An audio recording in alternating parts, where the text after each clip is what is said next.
Sa July 27 ho, magkakaroon ng State of the Nation Address. Panglima. Ha? Naalala nyo ang sinabi niya, mahiya naman kayo. Isang taon na ho, hindi ho nahihiya ang ating nahalal. So, ano ang ating mensahe? Mahiya kayo! Mahiya kayo! Mahiya kayo! Sana ho, pagdating sa 2028, paghalal tayo ng bagong muka. Yung kayang ipaglaban tayo, yung hindi magnanakaw, at hindi magkukubli sa responsibilidad nila na magkaroon ng maayos na flood control dito sa ating bayan. So, hindi na ho ako magpapakahaba, labanan po natin ang korupsyon, patuloy po nating paglaban. Alam ko po na napakahirap, alam ko po na marami na sa kasamahan namin ang nakulong, pero ngayong gabi, sabi ko kay Cathy, sige na nga, magsasalita ako. Ayokong umakyat sa entablado dahil hindi naman ho ako politika at hindi naman ako tumatakbo. Pero kung ang rason sa pag-akyat ko sa entablado ay dahil sa pagmamahal ng ating bansa, aakyat po ako. Dahil yan na rin po ang sinusukli ko sa inyong pagpunta dito, sa inyong pagtayo, at sa inyong pagbigkas ng unang yung gustong sabihin sa ating gobyerno.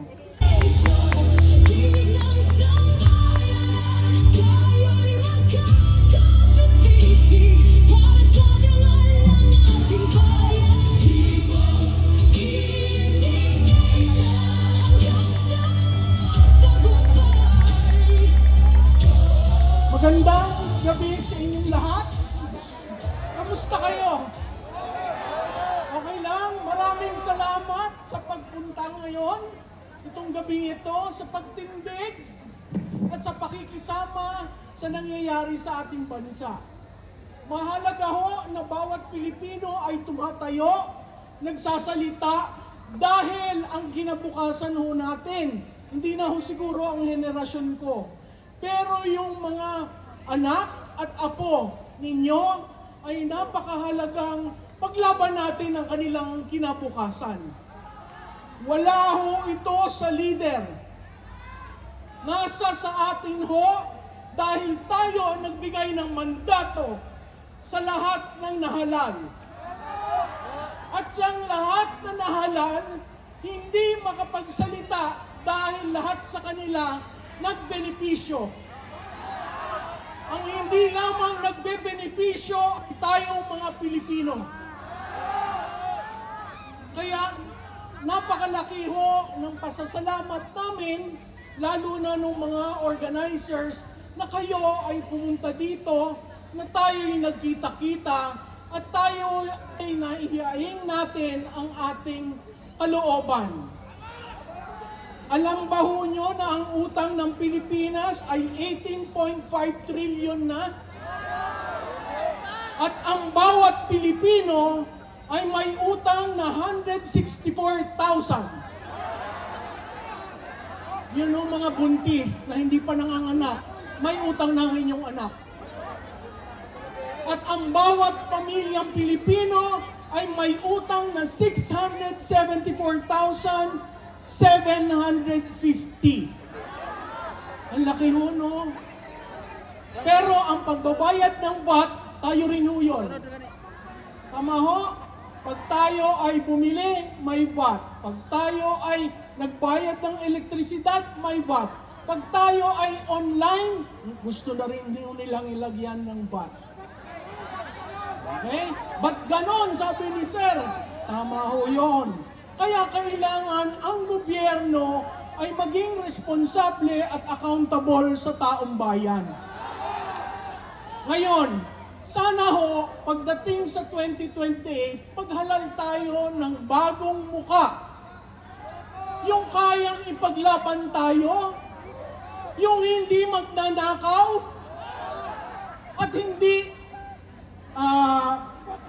magkukubli sa responsibilidad nila na magkaroon ng maayos na flood control dito sa ating bayan. So, hindi na ho ako magpapakahaba, labanan po natin ang korupsyon. Huwag naman yan, sir. Baka lahat tayo mahuli, no? Sa bagay, hindi nila kaya ilagay lahat ng taong ito sa kulungan, no? Oo, no? So, patuloy po nating paglaban. Alam ko po na napakahirap. Alam ko po na marami na sa kasamahan namin ang nakulong. Pero ngayong gabi, sabi ko kay Cathy, sige na nga, magsasalita ako. Ayokong umakyat sa entablado dahil hindi naman ho ako politika at hindi naman ako tumatakbo. Pero kung ang rason sa pag-akyat ko sa entablado ay dahil sa pagmamahal ng ating bansa, aakyat po ako.